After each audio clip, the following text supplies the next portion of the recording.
இந்த ஆட்சி ஏற்பட்ட பிறகு 2023ஆம் ஆண்டு மற்றும் 2024ஆம் ஆண்டு, இந்த ஆண்டு வருகின்ற ஆண்டு 2025ஆம் ஆண்டுகளுக்கு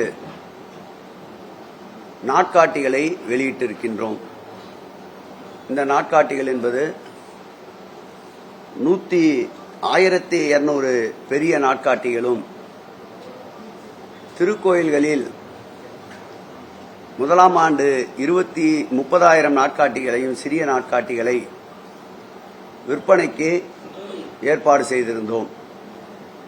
அதேபோல் 2024ஆம் ஆண்டு 1200 பெரிய நாட்காட்டிகளையும் 25,000 சிறிய நாட்காட்டிகளையும் கடந்த ஆண்டு அச்சிடப்பட்டு வெளியிடப்பட்டது.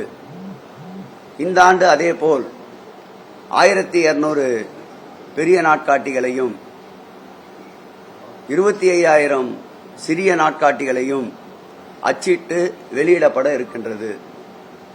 கடந்த ஆண்டு, அதற்கு முந்தைய ஆண்டு பெரிய நாட்காட்டிகளை தலைமைச் செயலகம், அரசு அலுவலகங்கள் போன்றவற்றுக்கு வழங்கியிருக்கின்றோம். சிறிய நாட்காட்டிகளை அந்தந்த திருக்கோயிலில் விற்பனைக்கு அனுமதித்திருந்தோம். அந்த வகையில் அந்த சிறிய நாட்காட்டிகளை பக்தர்கள் வாங்கியதன் வாயிலாக 6 லட்சம் ரூபாய் கூடுதலாக அச்சிடப்பட்ட செலவிற்கு மேல் வருமானமாக கிடைத்தது. அந்த பணத்தை இந்த 1200 நாட்காட்டிகள் அலுவலகங்கள் போன்றவற்றுக்கு வழங்கப்படுகின்ற நாட்காட்டிகளுக்குண்டான செலவு தொகையில் ஈடு செய்து 3 லட்சம் ரூபாய் அளவிற்கு இந்த நாட்காட்டி விற்பனையில் மாத்திரம் திருக்கோயில்களுக்கு வருவாய் பெறப்பட்டது. இந்த வகையில் எந்த முயற்சி எடுத்தாலும் பக்தர்களுக்கு நன்மை செய்கின்ற அதே நேரத்தில் திருக்கோயிலுடைய வருமானத்தை எந்த அளவிற்கும் இழப்பீடு ஏற்படாமல் பாதுகாக்கின்ற ஒரு ஆட்சி மாண்புமிகு தமிழக முதல்வர் ஆட்சி என்றால் அது மிகையாகாது.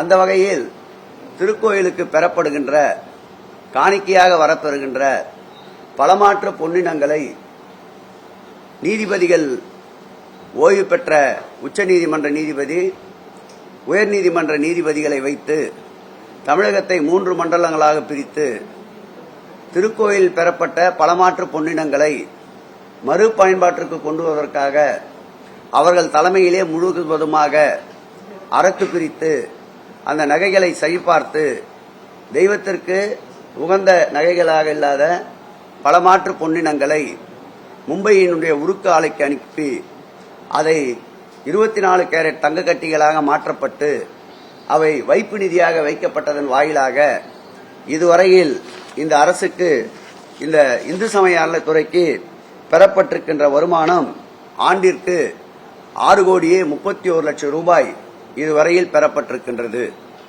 ஒட்டுமொத்தமாக இந்த தங்கத்தை உருக்காலைக்கு அனுப்பி முழுவதுமாக வைப்பு நிதிக்கு வைக்கப்படுகின்ற பணிகள் நடந்து கொண்டிருந்தாலும் இந்த ஆண்டு இறுதிக்குள்ளாக 1000 கிலோ அளவிற்கு தங்கத்தை உருக்கி 24 கேரட்டை வைப்பு நிதியாக வங்கியில் வைப்பதற்குண்டான பணிகள் நடைபெற்றுக் கொண்டிருக்கின்றது. இந்து சமய அறநிலையத்துறை வரலாற்றில் இதுவரையில் ஒட்டுமொத்தமாக திருக்கோயிலுடைய தங்கங்கள் 631 கிலோ தான் தமிழ்நாடு முழுவதும் வைப்பு நிதியில் வைக்கப்பட்டிருக்கின்றன. இந்த 3.5 ஆண்டுகளில் 1000 கிலோ அளவிற்கு இந்த திருக்கோயில்களில் பெறப்படுகின்ற காணிக்கையாக வருகின்ற பலமாற்று பொன்னினங்கள், தெய்வத்திற்கு பயன்படாத அந்த பொன்னினங்களை முதல் முறையாக இந்து சமய அறநிலையத்துறை வரலாற்றில் 1000 கிலோவை இந்த 3.5 ஆண்டுகளில் உருக்காலைக்கு அனுப்பி அதை வைப்பு நிதியாக வைத்து 10 கோடி ரூபாய்க்கு மேலாக திருக்கோயில்களுக்கு வருமானத்தை ஈட்டி தந்த அரசு மாண்புமிகு தமிழக முதல்வர் தலைமையிலே இருக்கின்ற திராவிட மாடல் அரசு என்பதை நெஞ்சை நிமிட்டி மகிழ்ச்சியோடு தெரிவித்துக் கொள்கிறோம். இந்த திட்டத்திற்கு வந்த எதிர்ப்புகளை எல்லாம் நீங்கள் நன்றாக அறிவீர்கள். இந்த திட்டத்தை எவ்வளவெல்லாம் எங்களை ஊனப்படுத்த முடியுமோ, எவ்வளவெல்லாம் அவதூறுகளை கற்பிக்க முடியுமோ அவ்வளவையும் கற்பித்து இந்த திட்டத்தை முடக்க பார்த்தார்கள். இன்றைக்கு எங்களை அன்றைக்கு வசைபாடியவர்கள் கூட இன்றைக்கு பல்வேறு அமைப்புகள் இந்த திட்டத்தை வாழ்த்தி கொண்டிருக்கின்றது. இது திராவிட மாடல் ஆட்சிக்கு கிடைத்த நற்சான்று என்பதை பெருமிதத்தோடு தெரிவித்துக் கொள்கிறோம்.